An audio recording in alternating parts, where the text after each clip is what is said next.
గ్రంథం మహా అవతరణ. ఈ భూమండలంలో నవ్య దివ్య భవ్య యుగం యొక్క మహా అవతరణ. Doctor Sunny satin, PhD. ఈనాటి ప్రపంచం ఉన్నది ఉన్నట్లుగానే మీకు సంతోషాన్ని కలిగిస్తే కనుక ఈ గ్రంథం చదవకండి అని ఒక చలోక్తిని విసిరారు డాక్టర్ సన్నీ సాటిన్. ఎలాంటి వాళ్ళు చదవాలి ఈ గ్రంథం అంటే ఇప్పుడు చెప్తున్నారు. 1వ పాయింట్, సువిశాల మనోదృక్పథం ఉన్నవాళ్ళు చదవాలి. అంటే సువిశాలమైన మనోదృక్పథం అంటే ఓపెన్ మైండ్తో ఉన్నవాళ్ళు. ఓపెన్ మైండ్ అంటే ఎంత హయ్యర్ నాలెడ్జ్ అయినా కానీ స్పిరిచువల్ సైంటిస్టులు వాళ్ళంతా వ్రాసినటువంటి ఆ గ్రంథాలు చదివి మనం గ్రహించి అందరికీ మళ్ళీ అది వినిపించగలగాలి, చెప్పగలగాలి ఆ విజ్ఞానాన్ని, ఆ విజ్డమ్ని. అలాంటి ఓపెన్ మైండ్ ఉండాలి. సువిశాల మనోదృక్పథం ఉన్నవాళ్ళు. 2, తెలుసుకోవాలనే తపన. అంటే ఇంకా ఇంకా తెలుసుకోవాలి. ఆ గెలాక్సీలు ఏంటి, ఆ యూనివర్స్ ఏంటి, అసలు ఈ సృష్టి ఎలా సృష్టించబడింది, అసలు ఆ సృష్టికర్త ఎవరు, అసలు నేను ఎవరు, ఆత్మ అంటే ఏంటి, ఇలాంటి ఎన్నెన్నో తెలుసుకోవాలనే తపన ఉండాలి. ఇంకా అసలు ఇక్కడ ఏం జరుగుతుంది ఈ భూమి మీద, ఎందుకు ఇంతగా ఇలా జరుగుతుంది, దీనికి కారణం ఏంటి అనేది తెలుసుకోవాలని తపన ఉన్నవాళ్ళు ఈ గ్రంథం చదవచ్చు. 3, నూతన భావనలను అన్వేషించాలనే తీవ్రమైన కోరిక. అంటే నూతనమైన భావనలు అంటే ఎంతోమంది స్పిరిచువల్ సైంటిస్టులు వాళ్ళ యొక్క పరిశోధనతో ఎన్నో గ్రంథాలు రచిస్తున్నారు. ఇప్పుడు టార్కమ్ సెరైడారియన్, ఇలా డాక్టర్ సన్నీ సాటిన్, ఇంకా ఎంతోమంది మైకేల్ నైమీ గారు, ఖలీల్ జిబ్రాన్, కొన్ని కోట్ల మంది ఉన్నారు మన ప్రపంచవ్యాప్తంగా స్పిరిచువల్ సైంటిస్టులు. ఇలాంటి వాళ్ళు రచించినటువంటి ఆ గ్రంథాలు, వాళ్ళ యొక్క భావనలు ఆ గ్రంథాల్లో వాళ్ళ యొక్క పంచుకుంటారు. వాళ్ళ యొక్క అనుభవాలని, వాళ్ళ స్పిరిచువల్గా వాళ్ళు పరిశోధనలు చేసి వాళ్ళ యొక్క అనుభవాలని వాళ్ళు పంచుకుంటారు ఆ గ్రంథాల్లో. ఆ గ్రంథాలని మనం చదవాలనే, అందులో ఏముంది అనేటువంటి అన్వేషణ మనకు ఉండాలని తపన, ఆ కోరిక, తెలుసుకోవాలని కోరిక ఉన్నవాళ్ళు మాత్రం ఈ గ్రంథం చదవచ్చు అని చెప్తున్నారనమాట మాస్టర్. 4, మీ పట్ల మీకు సంపూర్ణమైన విశ్వాసం. మీ పట్ల మీకు సంపూర్ణమైన విశ్వాసం ఉండాలి. అంటే మీ పట్ల మీకు విశ్వాసం అంటే ఏంటి, ఆ యొక్క ఆత్మ విశ్వాసం ఉండాలన్నమాట. మన పట్ల మనమంటే ఎవరు, అసలు మనం ఒక ఇన్ఫైనిటీ సోర్స్ అని, మనం ఒక ఎనర్జీ అని, మన పట్ల మనకు నమ్మకం ఉండాలన్నమాట. అది విశ్వాసం మనకు ఉండాలి, మన ఆత్మవిశ్వాసం మనకు ఉండాలి. 5, నూతన సంభావ్యతలను ఊహించుకోగల సామర్థ్యం. నూతన సంభావ్యతలు అంటే ఎంతో ఒక న్యూ ఇయర్ స్పిరిచువల్ సైన్స్ అనేది ఇప్పుడు వస్తుంది కదా. ఇంకా ఏంటి, ముందు రాబోయే కాలంలో అసలు ఏం జరగబోతుంది, పాసిబిలిటీస్ ఇవి జరుగుతాయి అని చెప్తుంది మహావతరణ కదా. మనం ఆ సంభావ్యతలను మనం యాక్సెప్ట్ చేయగలమా, వాటికి మనల్ని మనం మార్పుకి సిద్ధంగా ఉండగలమా, మనల్ని మనం మార్చుకోగలమా, ఆ పాత నమ్మకాల వ్యవస్థలు ఇదంతా వదిలేసి చక్కగా నూతనంగా కొత్తగా మనల్ని మనం ఊహించుకోవాలన్నమాట. అంటే భవిష్యత్తు ఇలా ఉండబోతుంది అద్భుతంగా, నవ్యయుగం, కాంతియుగం, స్వర్ణయుగం ఇలా చెప్తున్నారు, సత్యయుగం అని. ఆ సత్యయుగంలో ఎలా ఉంటుంది, అలా ఉంటుంది అని చెప్తున్నారు మాస్టర్ డాక్టర్ సన్నీ సాటిన్ ఈ గ్రంథంలో. ముందు రాబోయే పాఠాల్లో ఆ యొక్క పాసిబిలిటీస్ని మనం అర్థం చేసుకొని, అవగాహన చేసుకొని, గ్రహించి వాటిని నమ్మగలగాలి.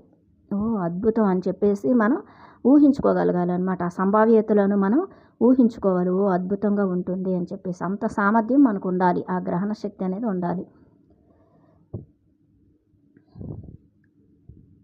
6, సులభంగా మార్పు చెందగల నమ్మక వ్యవస్థ.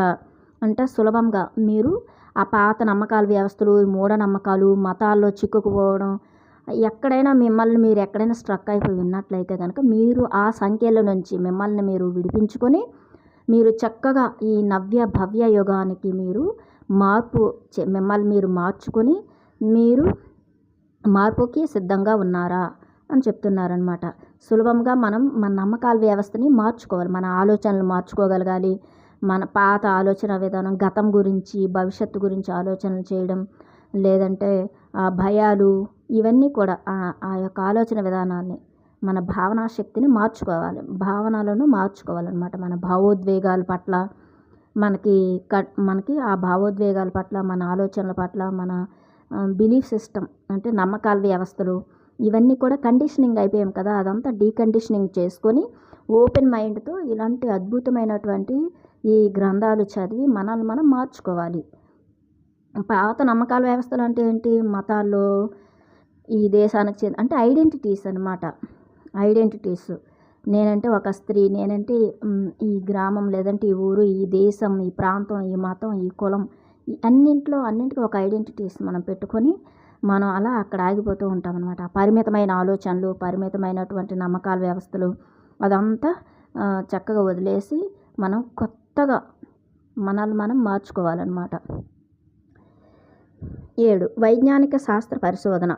ఈ సైంటిస్టులు ఏదైతే ఈ పరిశోధనలు చేస్తున్నారు కదా సైంటిస్టులు,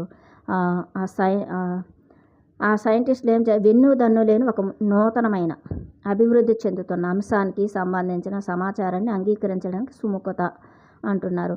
ఇప్పుడు సైంటిస్టులు ఉన్నారు, వాళ్ళకి ఈ భౌతికమైన ఈ మన ఇంద్రియాలతో, పంచేంద్రియాలతో ఏదైతే మనం సెన్స్ చేస్తున్నామో, చూస్తున్నామో, ఈ భౌతిక పదార్థాన్ని మాత్రమే వాళ్ళు ఏదైనా సరే దాని మీద వాళ్ళు రీసెర్చ్ చేసి కనుగొనగలరు. కానీ సూక్ష్మంగా మన యొక్క సూక్ష్మ శరీరాలు, 7 సూక్ష్మ శరీరాలు, చక్రాసు, ఇంక వీటి మీద మన ఎనర్జీ బాడీస్ గురించి వాళ్ళేమైనా అసలు చెప్పగలరా? ఆ సైంటిస్టులు వాళ్ళ డివైజెస్తో మన సోల్ని, మన ఎనర్జీని, మన ఫ్రీక్వెన్సీని వాళ్ళు కొలవగలరా? ఏమీ లేదు. అసలు వాళ్ళు ఏం కనుగొంటున్నారు వాళ్ళ డివైజెస్తో అంటే, మన భౌతిక శరీరం మీద మాత్రమే వాళ్ళు ఒక భౌతిక పదార్థం మీద, మాత్రమే వాళ్ళు, భౌతిక ప్రపంచం మీద మాత్రమే వాళ్ళు ఏదైనా సరే పైనే వాళ్ళు రీసెర్చ్లు చేసి, పరిశోధనలు చేసి ఇది అని చెప్పగలుగుతారు తప్ప ఆ సూక్ష్మంగా ఉన్నటువంటి ఆ సూక్ష్మ శరీరాల గురించి అవేవి వాళ్ళేమీ చెప్పలేరు. ఆ పరిశోధనలకి, ఆ సైన్స్కి అందదనమాట ఈ ఆత్మ అనేది, మన ఎనర్జీ అనేది. కాబట్టి అదంతా కూడా వాళ్ళు వెన్నుదన్ను లేనటువంటి అభివృద్ధి చెందిన ఈ సైన్స్ మీరు చెప్పింది నమ్ముతారా? అలా నమ్మినట్లయితే ఈ గ్రంథం మీరు చదవకండి అని చెప్తున్నారు. వాళ్ళకేమీ అందదు. ఇప్పుడు సపోజ్ మనకు ఒక హెల్త్ బాగాలేదనుకో, ఇప్పుడు ఏదైనా ఒక జబ్బు వచ్చింది అనుకోండి, ఆ జబ్బు దేని వల్ల వచ్చింది? వాళ్ళ మానసిక సైకోసొమాటిక్ అనే ఆ జబ్బులు, ఆ మానసిక సమస్యల వల్ల అనారోగ్యాలు అనేవి వస్తుంటాయి, లోపలన్నీ మారుతూ ఉంటాయి కదా, మార్పులు వస్తుంటాయి. కానీ వాళ్ళంత సూక్ష్మంగా ఏది పరిశోధన చేయరు. వాళ్ళు ఏమిస్తారు? పైన ఏదో ఒకటి ట్యాబ్లెట్స్, లేదంటే ఇంజక్షన్లు ఇవన్నీ ఇస్తారు, లేదంటే మెడిసిన్స్ వేస్తారు ఈ భౌతిక శరీరానికి మాత్రమే. ఆ మనోమయ శరీరాన్ని, భావోద్వేగాల శరీరానికి అక్కడ ఇచ్చేయాలి అని చెప్పేసి వాళ్ళకి ఏం తెలియదు. ఒక సైన్స్కి కానీ, ఒక వైద్యులకు కానీ, వైద్య రంగంలో కానీ ఏది కూడా అంత డెవలప్ అవ్వలేదు మన సోల్ గురించి, మన గురించి చెప్పడానికి. భౌతిక అంటే పంచేంద్రియాలకి, ఏంటి కళ్ళకు కనిపించిన దానికి, భౌతిక పదార్థానికి మాత్రమే వాళ్ళు ఏదైనా చెప్పగలుగుతారు, అంతే తప్ప అంతా చేయలేరు. సపోజ్ వాళ్ళు వేరే దీనికి వెళ్తారు, వేరే గ్రహం మీదకి వెళ్తారు, కానీ అక్కడ కొన్ని సెటిల్ ఫోర్సెస్ ఉంటాయి, వాటిని వాళ్ళు కనిపెట్టలేరు ఆ డివైజెస్తో. అక్కడ మట్టి ఉందా, నీళ్ళు ఉన్నాయా, రాళ్ళు ఉన్నాయా, ఏమున్నాయో చెప్తారు అంతే. అక్కడ ఒక జెండా పాతేస్తారు, వస్తారు, కానీ అక్కడ ఇన్ని సెటిల్ ఫోర్సెస్ ఉంటాయి కదా. సూక్ష్మ శరీరంతో ఉన్న వాళ్ళు ఉంటారు, మాస్టర్స్, లోవర్ మాస్టర్స్ అవ్వచ్చు, హయ్యర్ మాస్టర్స్, అలాంటి డైమెన్షన్లు ఉన్నాయి. కానీ వాళ్ళు వాళ్ళ యొక్క శాస్త్ర పరిశోధనలో వాళ్ళది చెప్పలేరు, అంత అభివృద్ధి చెందలేదు మన యొక్క సైన్స్ అనేది. కొంతవరకు అభివృద్ధి చెందింది ఇప్పటికైతే కొంత. కాలాన్ని స్థలాన్ని అధిగమించాలని అని చెప్తున్నారు. కాలం స్థలం ఎక్కడుంటుంది? ఈ భౌతిక ప్రపంచంలో మాత్రమే కాలము స్థలం అనేది ఉంటుంది. సూక్ష్మంగా మనం వెళ్ళిపోయినప్పుడు అక్కడ కాలము ఉండదు, స్థలము ఉండదు. ఇప్పుడు సపోజ్ మనం భౌతికంగా ఇలా ఇక్కడ తిరుగుతూ ఈ టైము, ఈ స్థలము ఇదంతా మనం చేస్తూ ఉంటాం, చూస్తూ ఉంటాం. కానీ మనం మెడిటేషన్లో, ధ్యానంలో డీప్ స్థితికి వెళ్ళినప్పుడు అక్కడ శూన్య స్థితికి వెళ్ళిపోతాం. అక్కడ కాలము ఉండదు, స్థలము ఉండదు. అసలు ఈ భౌతిక శరీరమే ఉండదు. మనం ఒక ఎనర్జీగా మనం ఫామ్ అయిపోతాం. ఒక ఎనర్జీగా మనం అక్కడ ఈ బాడీ ఇదంతా కూడా డిజాల్వ్ అయిపోతుంది. పదార్థం అనేది, ఈ డెన్సిటీ అనేది తగ్గిపోతూ ఉంటుంది. అలా కాలాన్ని స్థలాన్ని అధిగమించాలని కోరిక మీకు ఉన్నట్లయితే కనుక ఈ గ్రంథం చదవండి అంటున్నారు. కాలాన్ని స్థలాన్ని అధిగమించాలంటే ఎంతో ధ్యాన సాధన చేయాలి. ఎన్నో ఇలాంటి గ్రంథాలు చదువుకుంటూ మనల్ని మనం ఎంతైనా మార్చుకోవచ్చు. మనల్ని మనం మార్పుకి సిద్ధంగా ఉండొచ్చు. ఆసన్నమైన తలాల మార్పు గురించి తెలుసుకోవాలని అని చెప్తున్నారు. ఆసన్నమైన తలాల మార్పు గురించి తెలుసుకోవాలని అంటే ఇప్పుడు మన యొక్క భూమి 3వ డైమెన్షన్ నుంచి 5వ డైమెన్షన్కి వెళ్ళిపోయింది, 5th డైమెన్షన్లోకి వెళ్ళింది కదా. ఆ తలాల మార్పు అది అనేది తెలుసుకోవాలని కోరుకున్న వాళ్ళు ఈ గ్రంథం చదవండి అంటున్నారు. క్రొత్త భూమి మరి సకారాత్మకమైన సమాజపు క్షణ దర్శనాన్ని పొందాలని అంటున్నారు. న్యూ ఎర్త్, కొత్త భూమి, కొత్త యుగం, కాంతి యుగం అని మనం చెప్పుకుంటున్నాం కదా, నవ్య భూమి. అలాంటి భూమి అక్కడ ఆ 5th డైమెన్షన్లో అప్పుడుండే మనుషులు, అప్పుడుండే ఈ నేచరు ఇదంతా ఎంత అద్భుతంగా ఉంటుంది కదా.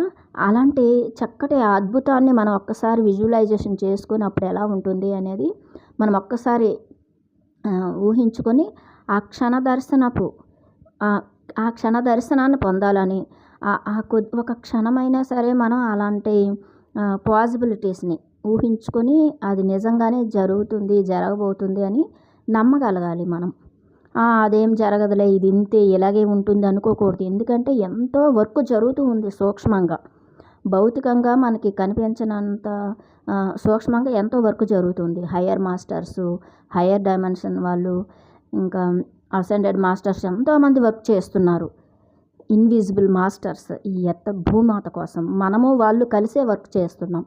వాళ్ళు మన ద్వారా మనం వాళ్ళకి ఇక్కడ నుంచి ఎంతో సమాచారాన్ని అందిస్తూ ఉంటాం. అలా అంటే ఒక సకారాత్మక పాజిటివ్గా మనం ఆలోచించగలగాలి. పాజిటివ్గా ఎస్ వస్తుంది, అలాంటి బంగారు యుగం వస్తుంది, అప్పుడు ఇంత అద్భుతంగా ఉంటుంది అని మనం అనుకోగలగాలి. అప్పుడు ఎలా అయితే అట్లాంటిస్, ఇంకా లెమోరియన్స్ ఇట్లాంటి అప్పుడు ఆ యొక్క సివిలైజేషన్స్ ఇక్కడ ఉండి ఎంత అద్భుతంగా ఉండేవారు కదా, అలాంటి యుగం అన్నమాట. మళ్ళీ ఇప్పుడు వస్తుంది. ఇప్పుడు ఎన్ఆర్ ఎర్త్లో ఉన్నారు కదా, టెలోస్ నగరం, వాళ్ళు కూడా ఉన్నారు ఎన్ఆర్ ఎర్త్లో. ఆ యొక్క భూమి లోపల ఒక నగరమే ఉంది, ఒక సివిలైజేషన్ ఉంది. లెమోరియన్స్ వాళ్ళంతా అక్కడ టెలోస్ అనే నగరంలో ఉన్నారు. కాబట్టి లార్డ్ అడామా అక్కడ వాళ్ళకి గాడ్ అనమాట. అలా మనం ఇవన్నీ కూడాను పాజిటివ్గా దాన్ని మనం దర్శించగలగాలి. అలాంటి ఆలోచన మనకు రావాలి, ఎస్ ఇది జరుగుతుంది అని. 10 మనం నివసిస్తున్న విశ్వం గురించి మరింత తెలుసుకోవాలని. ఎస్ మనం అసలు ఈ విశ్వంలో ఎక్కడున్నామో, ఏ గ్రహంలో ఉన్నామో, ఏ సోలార్ సిస్టంలో ఉన్నామో, మన గెలాక్సీ ఏంటి, అసలు మన గెలాక్సీ మిల్కీవే గెలాక్సీ, ఈ గెలాక్సీలో ఈ విశ్వంలో ఎన్ని సోలార్ సిస్టమ్స్ ఉంటాయి, కొన్ని కోట్లు ఉంటాయి కదా. మనం ఏ సోలార్ సిస్టంలో ఉన్నామో, అసలు ఎక్కడ ఉన్నామో అనేది మనకు తెలుసుకోవాలనే ఒక తపన. మల్టీవర్సెస్ గురించి తెలుసుకోవాలని, ఇదంతా భవిష్యత్తును తలుచుకొని సంతోషంతో నిండాలని. ఎప్పుడు కూడాను భవిష్యత్తులో ఎంతో అద్భుతాలు జరుగుతాయని ఈ గ్రంథం చెప్తుంది. కాబట్టి దాన్ని అద్భుతాలను తలుచుకొని సంతోషంగా ఉండాలి. ఇప్పుడు ఎంత బాధ ఉన్నా, స్ట్రగుల్స్ ఉన్నా కానీ మనం ధర్మంగా, సత్యంలో మనం ధ్యానం చేసుకుంటూ నలుగురికి సత్యాన్ని పంచుకుంటూ వెళ్ళినప్పుడు జీవహింసని మనం ఖండించగలుగుతూ అలా వెళ్ళగలిగినట్లయితే కనుక చక్కగా మనకి భవిష్యత్తులో అద్భుతాలు జరుగుతాయి. భవిష్యత్తులో ఒక 10 సంవత్సరాల తర్వాత అప్పుడు మనం హ్యాపీగా ఉంటాం అని ఆనందంతో, సంతోషంతో ఉండాలి. ఒక పురోగమించిన నాగరికతగా ఉండేలా మీ ప్రగతిని వేగవంతం చేసుకోవాలని అని చెప్తున్నారు. ఒక పురోగమించిన నాగరికతగా. అంటే ఇప్పుడు ఎవరైతే ఆ పురోగమించిన నాగరికత ఎవరు? ఇప్పుడు ప్లైడియన్స్ ఇట్లాంటి వాళ్ళు ఉన్నారు కదా, ఇంటర్ గ్యాలాక్టిక్ ఫెడరేషన్ వాళ్ళు. వాళ్ళలా మనం కూడా ఎదగాలి, మన భూమి కూడా ఆ పురోగమనం వైపు వెళ్ళాలి, అసెండ్ అవ్వాలి, మనము అసెండ్ అవ్వాలి, మనము వాళ్ళలాగే ఉండాలి అని చెప్పేసి వాళ్ళలా మనం కూడా పురోగమనం వైపు వెళ్ళాలి, ప్రగతిని సాధించాలి, వేగవంతం చేసుకోవాలి మన పురోగమనాన్ని అని మనకొక తపన, కోరిక అనేది మనకు ఉండాలి, వాళ్ళలా మనము ఎదగాలని. అంటే ఇప్పుడు సపోజు అప్పుడు అట్లాంటిస్ ఉండేవారు, లెమోరియన్స్ ఉండేవాళ్ళు, ఇంకెన్నో సివిలైజేషన్స్ ఉండేవాళ్ళు కదా, వాళ్ళలాగా మనం కూడా ఇక్కడ ఎదగాలని మనకు ఒక కోరిక ఉండాలి. మీరు ఊహించలేనంత మంచి జీవితాన్ని అనుభవించాలని మీరు కోరుకోకపోతే కనుక దయచేసి ఈ పుస్తకాన్ని చదవకండి అంటున్నారు. నేను అస్సలు అలాంటిది ఏమీ జరగదు, ఇది ఇంతే ఇలాగే ఉంటుంది, ఈ హత్యలు, ఈ జీవహింసలు, ఈ యొక్క నేచర్ డిస్ట్రాయ్ చేయడం, ఇలాంటి దోచుకునే వాళ్ళు దొంగలే ఉంటారు ఇక్కడ, మనం ఏదో వాళ్ళకి బానిసలుగా ఉంటూ ఇదంతా భరిస్తూ చచ్చిపోవడమే అనుకుంటే కనుక ఈ గ్రంథం మీరు చదవకండి. మీకు అంత నమ్మకం లేకపోతే, ఆ భవిష్యత్ దర్శనాన్ని మీరు ఊహించుకోలేకపోతే, అది నమ్మలేకపోతే వదిలేయండి అని చెప్తున్నారనమాట మాస్టర్. అంకితం. వివిధ తలాల నుంచి సమాచారాన్ని అందించిన వారందరికీ అంటున్నారనమాట. అంటే వివిధ తలాల నుంచి అంటే ఇంటర్ గ్యాలాక్టిక్ ఫెడరేషన్ నుంచి ఆ యొక్క మూల చైతన్యానికి దగ్గరగా ఉన్నటువంటి అసెండ్ అయిన పురోగమించినటువంటి సివిలైజేషన్స్ వాళ్ళు ఇచ్చిన జ్ఞానం అనమాట ఈ గ్రంథం. అది అలాగే ఈ మార్పు ద్వారా పయనించడానికి మనకు సహాయం చేస్తున్న వారందరికీ ఈ పుస్తకం అంకితం అని చెప్తున్నాను. ఇంటర్ గ్యాలాక్టిక్ ఫెడరేషన్ వాళ్ళకి, ఇంకెంతోమంది భూమాత కోసం పనిచేస్తున్నారు కదా, ఆ పురోగమించినటువంటి సివిలైజేషన్స్ మాస్టర్స్, వాళ్ళందరికీ హయ్యర్ మాస్టర్స్, హయ్యర్ డైమెన్షన్లో ఉన్న వాళ్ళందరికీ కూడా అంకితం ఈ పుస్తకం అని చెప్తున్నారనమాట.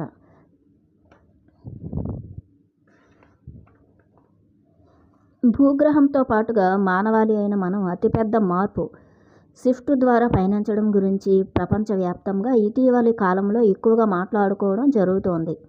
అంతేకాదు ఎన్నో గ్రంథాలు ఎన్నో వస్తున్నాయి. షిఫ్ట్ అంటే ఈ భూమి పురోగమనం వైపు వెళ్తుంది, లేదా ఫిఫ్త్ డైమెన్షన్లోకి వెళ్ళింది, ఈ ఎన్నో మార్పులు జరుగుతున్నాయి అని చెప్పేసి ఎంతోమంది చెప్పుకుంటున్నారు స్పిరిచువల్ సైంటిస్టులు. సవివరంగా నమోదు చేయబడిన భూభౌతిక శాస్త్రపరమైన మార్పులైన భూకంపాలు, అగ్నిపర్వతాలు, విస్ఫోటనాలు, తుఫాన్లు తదితర సహజ ఉత్పాతాల సంఖ్య బాగా పెరిగిపోవడం లాంటి వాటిని మించి మనలో ప్రతి ఒక్కరిని జీవితపు అన్ని రంగాల్లోనూ ప్రభావితం చేసే భారీ మార్పులు కూడా ఉన్నాయి అంటున్నారనమాట. ఇక్కడ ఎన్నో నేచురల్ కెలామిటీస్ జరుగుతూ ఉంటాయి, ఎన్నో జరుగుతున్నాయి, ఇప్పుడు మనం చూస్తున్నాం కదా. అవన్నింటికి మించి ఇంకా మనుషులు మన లోపల కూడా భారీ మార్పులు వస్తూ ఉంటాయి అన్నమాట. మన లోపల మన మనస్సులో మన ఈ బిలీఫ్ సిస్టాన్ని బద్దలు కొట్టుకొని బయటకు రావడం, అన్నీ కూడా మనుషుల్లో కూడా చాలా ఆ బానిసత్వం నుంచి బయటకు రావడం, ఏదో కొత్తగా వాళ్ళు ఆలోచనలు చేయడం, ఇవన్నీ జరుగుతూ ఉంటాయి, భారీ మార్పులు జరుగుతూ ఉంటాయి. అవి ఏం మార్పులు ఇప్పుడు చెప్తున్నారు మాస్టర్.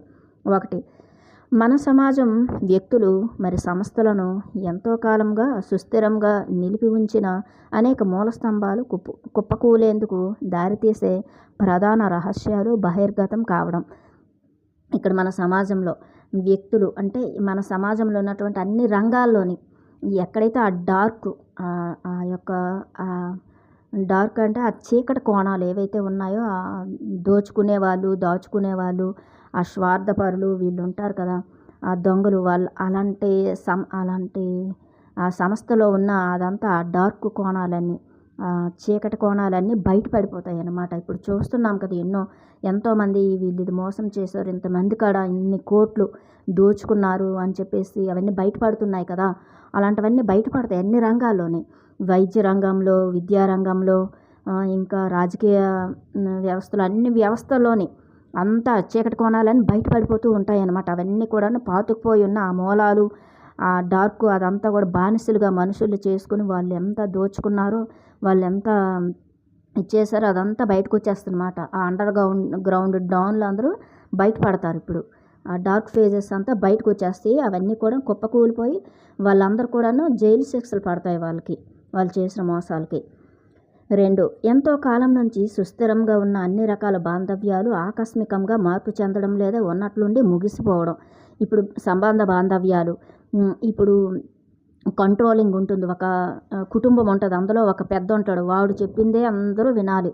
వాడు చెప్పు చేతుల్లోనే అందరూ ఉండాలి. అలాంటిది ఇంకా ఇక్కడ అలాంటి పప్పులు ఉడకవన్నమాట. ఇంకా ప్రతి ఒక్కరు కూడాను ఇండివిజువల్గా ఇండిపెండెంట్గా థాట్స్ వాళ్ళ యొక్క ఐడియాలజీ, వాళ్ళ యొక్క థాట్స్, వాళ్ళ యొక్క మనోభావాల్ని, ఆత్మగౌరవాన్ని వాళ్ళు రెస్పెక్ట్ చేసుకుంటూ ప్రతి ఒక్కరు కూడా దీన్ని సహించరనమాట. కుటుంబంలో కూడా భార్యాభర్తల మధ్య కానీ, పిల్లలు తల్లిదండ్రుల మధ్యన కానీ, లేదంటే అత్తామామలు ఎవరైనా సరే ఏదైనా సరే వరకట్నాల గురించి కానీ ఏదైనా చిన్నది తప్పు దొరికిందంటే మనుషులు నిలదీస్తారు. ఇది తప్పు, ఇది కరెక్ట్ కాదు, ఇది అని చెప్పేసి నిలదీసి అందులో నుంచి బయటపడిపోతుంటారు అందరూ. ఇంకా సంబంధ బాంధవ్యాలంటే ఈ స్నేహాలు అన్నీ కూడాను బ్రేకప్ అయిపోతుంటాయి అన్నమాట. భార్యాభర్తలు డివోర్సెస్ పెరుగుతుంటాయి. ఎందుకంటే అక్కడ వాళ్ళు సహించలేరు ఆ యొక్క కంట్రోలింగ్ని, ఆ యొక్క చీకటి కోణాలని వాళ్ళు సహించి అక్కడ ఉండలేక అందులోంచి బయటకు వచ్చేస్తారనమాట. అది మార్చలేము మనం కదా. అందులోంచి బయటకు వచ్చేసి వాళ్ళని సేవ్ చేసుకుంటారు, తనను తాను సేవ్ చేసుకుంటారనమాట. అలాంటి పరిస్థితుల నుంచి మనం ఎన్నో చూస్తున్నాం. సినిమా రంగంలో కానీ బయట కానీ ఎన్నో డివోర్సెస్ అన్నీ చూస్తున్నాం. ఇది కాబట్టి ఇలా అన్నీ కూడాను ముగిసిపోవడం అనమాట. ఇప్పుడు బంధాలు ఎవరైనా ఎవరి మీదైనా పెత్తనం చలాస్తామంటే ఎవరు ఊరుకోరనమాట. అలాంటివన్నీ ఎవరు ఇక్కడ సహించరనమాట. ఇండిపెండెంట్గా ఇండివిజువల్గా హ్యాపీగా ఉంటారు మనుషులు, చాలా స్వేచ్ఛగా స్వాతంత్ర్యంతో. అలాంటి బంధాల నుంచి బయటకు వచ్చేస్తారు. అలాంటివన్నీ ముగిసిపోతాయి అన్నమాట. కొత్త బంధాలని వాళ్ళు ఏర్పరచుకుంటారు వాళ్ళ యొక్క ఫ్రీక్వెన్సీకి తగినట్లు. 3 వైద్యశాస్త్ర నిపుణులు నయం చేయలేని వ్యాధుల్లా కనిపించే భౌతిక శరీరపు మార్పులు కలగడం. వైద్యులు కూడాను మన యొక్క జబ్బుల్ని వాళ్ళు చెప్పలేరు ఇవి ఎందుకు వచ్చాయని చెప్పేసి. ఎందుకంటే మానసిక వ్యాధులు ఇవన్నీ కూడా సైకోసోమాటిక్ వ్యాధులు కదా. ఆలోచనలు, మనోభావాలు అవన్నీ బ్లాక్స్ వల్ల వస్తాయి అనారోగ్యాలు. లేదంటే ఈ మార్పుకి, ఈ షిఫ్ట్లో జరిగే మార్పుల వలన కూడా హయ్యర్ ఎనర్జీ వస్తుంది ఇప్పుడు భూమి మీదకి. ఆ ఎనర్జీ అనేది ప్రతి మనిషిని కూడాను ఆటోమేటిక్గానే ఆ డిఎన్ఏలో మార్పు ఇదంతా వస్తూ ఉంటుంది ప్రతి మనిషిలో కూడా. ఆ జబ్బులు ఏంటంటే అవేమి వాటికి మందులు వాడక్కర్లేదు. కొంచెం ధ్యానం చేసుకుంటూ ఈ జ్ఞానాన్ని సంపాదించుకుంటే, ఇలాంటి గ్రంథాలు చదువుతూ ఉంటే మనం హీలింగ్ అయిపోతూ ఉంటామన్నమాట. మార్పుకు సిద్ధంగా ఉంటాం అంతే, దాన్ని యాక్సెప్ట్ చేయాలి. ఆధ్యాత్మిక జాగృతి బాగా పెంపొందడం, దానితో పాటుగా ఆత్మ సాక్షాత్కారం కోసం అన్వేషణ, అలాగే ధ్యానం మరియు యోగా లాంటి విధానాల వినియోగం బాగా పెరిగిపోవడం. అది ఆధ్యాత్మిక జాగృతి అంటే ఆ యొక్క ఆత్మను జాగృతం చేసుకోవడం, వాళ్ళ దివ్యత్వాన్ని వాళ్ళు తెలుసుకోవాలని కోరిక అందరికీ కలుగుతుందన్నమాట. ఈ గుడులు, ఈ విగ్రహారాధనలు అన్నీ తగ్గిపోయి మతాల్లో చిక్కుకుపోకుండా అందులోంచి బయటపడి వాళ్ళ అంతరంగం లోపలికి వాళ్ళు ఇన్నర్ జర్నీ చేయాలని అందరూ కోరుకుంటారు. అవుటర్ జర్నీ ఎంతవరకు చేశాము, ఇక్కడంతా దుఃఖమే మిగిలింది. బహిర్ముఖి దుఃఖి, అంతర్ముఖి సుఖి అని అందరూ తెలుసుకుంటారు. ఇది అంతర్ముఖంగా మనతో మనం ఉంటే, నాతో నేనుంటే, నాలో నేనుంటే అని చెప్పేసి హ్యాపీగా ఉంటుంది అనేది అందరూ తెలుసుకొని ఆత్మ సాక్షాత్కారం కోసం ఎన్నో యోగాలో చేరడం, లేదంటే మెడిటేషన్లు ఇవన్నీ వెతుక్కుంటుంటారు ఆత్మజ్ఞానం కోసం, ఆత్మని జాగృతం చేసుకోవాలని, అవేకనింగ్ కోసం. ప్రపంచమంతటిని మరింత చిన్న ప్రదేశంగా చేసి ఈ ప్రపంచాన్ని ఒక కుగ్రామంగా మార్చేసేలా తక్షణ సమాచార మార్పిడిని సుసాధ్యం చేసే సాంకేతిక పరిజ్ఞానం అపారంగా అభివృద్ధి చెందడం.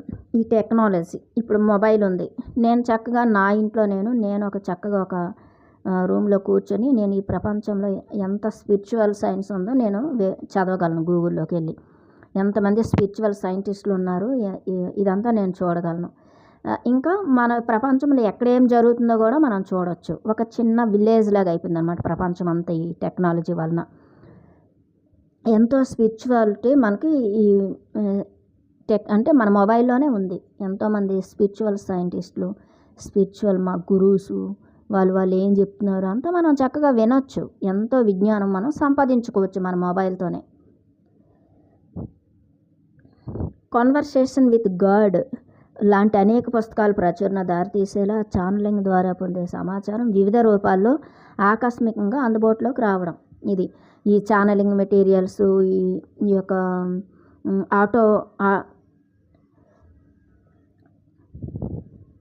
ఛానలింగ్ మెటీరియల్స్ ఇది ఉందనుకోండి, ఇది ఛానలింగ్. ఈ డాక్టర్ సన్నీ సర్టన్ ఆయన ఛానలింగ్ చేశారు ఆ ఇంటర్ గ్యాలక్టిక్ ఫెడరేషన్ వాళ్ళతో కనెక్ట్ అయ్యి ఆయన ఛానలింగ్ ద్వారా వచ్చిన జ్ఞానం ఇది, వాళ్ళు ఇచ్చిన గ్రంథం. అలాగా ఎంతో జ్ఞానాన్ని వాళ్ళు ఆ యొక్క సృష్టికర్తతో కనెక్ట్ అయ్యి, ఆ యొక్క ప్రైమ్ క్రియేటర్తో కనెక్ట్ అయ్యి అక్కడి నుంచి ఎంతో జ్ఞానాన్ని డౌన్లోడ్ చేసుకుంటారు అందరూ కూడా. అలా ఇలాంటి జ్ఞానం అంతా కూడా వాకిన్స్, రామ్తా వాకినే కదా, ఇంకా సేత్ కూడా అది కూడా ఛానలింగ్ మెటీరియల్ ఇలాగా. కాబట్టి ఇలాంటి జ్ఞానం ఎంతో ఉంటుందన్నమాట. ఆటో రైటింగ్ బుక్స్ ఉన్నాయి. ఇలా విభిన్నమైన అనేక రూపాల్లో అనేక తలాల నుంచి వచ్చిన వివిధ అస్తిత్వాలతో సంబంధ బాంధవ్యాలు ఏర్పడడం. ఇప్పుడు మనం ఎంతోమంది రామ్తాతో మాట్లాడుతున్నారు. రామ్తా వాకిన్ అయ్యారు కదా, జేజెడ్ నైట్ ఆవిడ శరీరంలో ఆయన ఉన్నారు రామ్తా. ఇంకా సేత్ కూడా ఛానలింగ్, ఆ వాళ్ళతో మాట్లాడారు వాళ్ళు, ఆ జ్ఞానం తీసుకున్నారు. ఇంకా న్యూ ఎనర్జీ ఉందంటే ఆయన టొబియాస్తో మాట్లాడి చక్కగా టొబియాస్ను ఆయన కాంతి శరీరాన్ని కూడా ఆయన దర్శించారు. అలా ఎంతోమంది ఇలాగా క్రింజన్ సర్కిల్ అనేటువంటి ఆ యొక్క వాళ్ళు ఆ మూమెంట్ వాళ్ళు ఆ జ్ఞానాన్ని ఇచ్చారు, న్యూ ఎనర్జీ అసెన్షన్ అదంతా కూడా.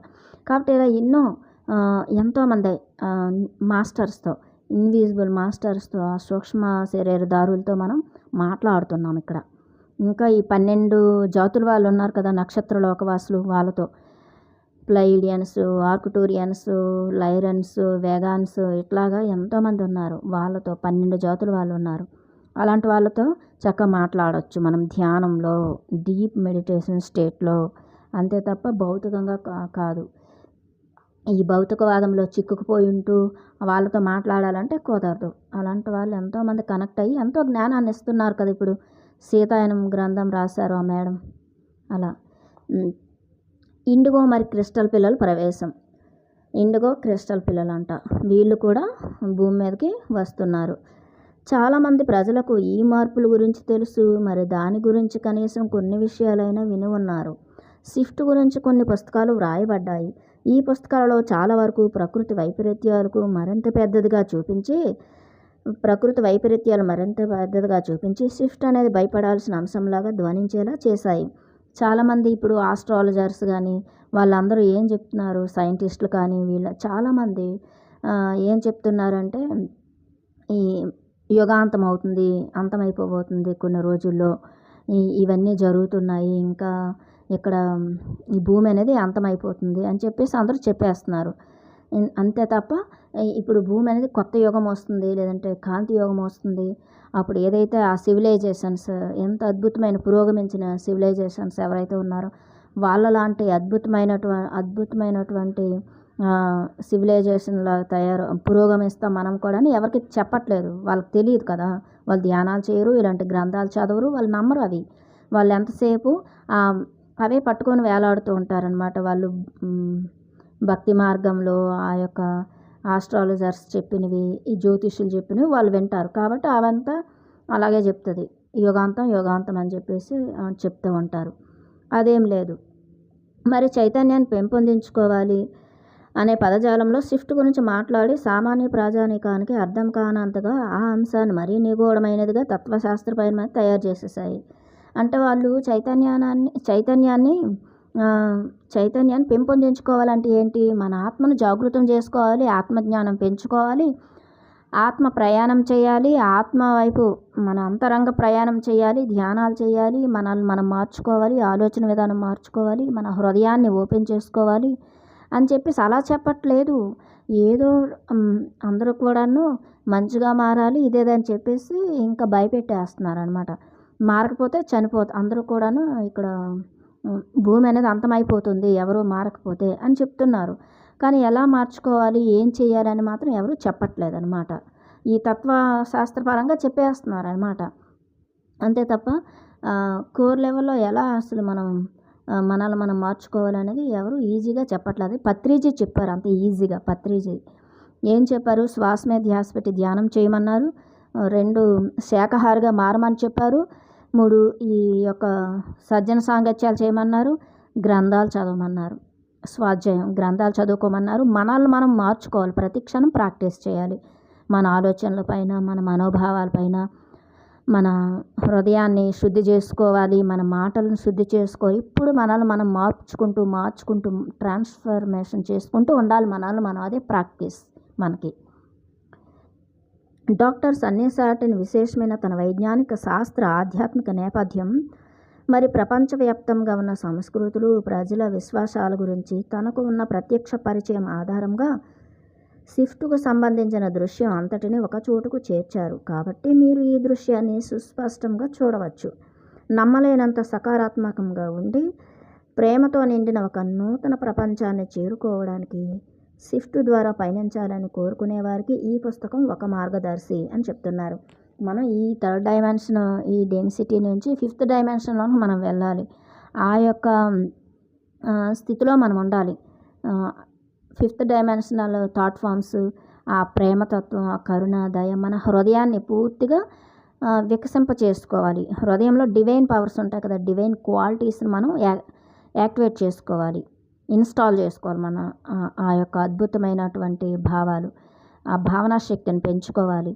మన ఆలోచనల్ని మనం మార్చుకోగలగాలి. వితిన్ సెకండ్లో మన ఆలోచన విధానాన్ని మన ఎరుకతో మనం మార్చుకోగలగాలి. ఎరుక అనేది ఎప్పుడు ఉండాలి. మన మాటలపైన, మన ఆలోచనలపైన, మన మనోభావాలపైన, ఇంకా మన చేసే పనులపైన ఎప్పుడు ఎరుకతో మనం వాటిని చక్కగా సరైనటువంటి ఆలోచనలు, సరైన మాటలు, సరైనటువంటి పనులు, ఇవన్నీ సరైన దృష్టికోణం, ఇవన్నీ మనం చేసుకుంటూ ఉన్నప్పుడు షిఫ్ట్ ద్వారా ఈజీగా మనం భూమితో పాటు మనం కూడా అసెండ్ అయిపోవచ్చు.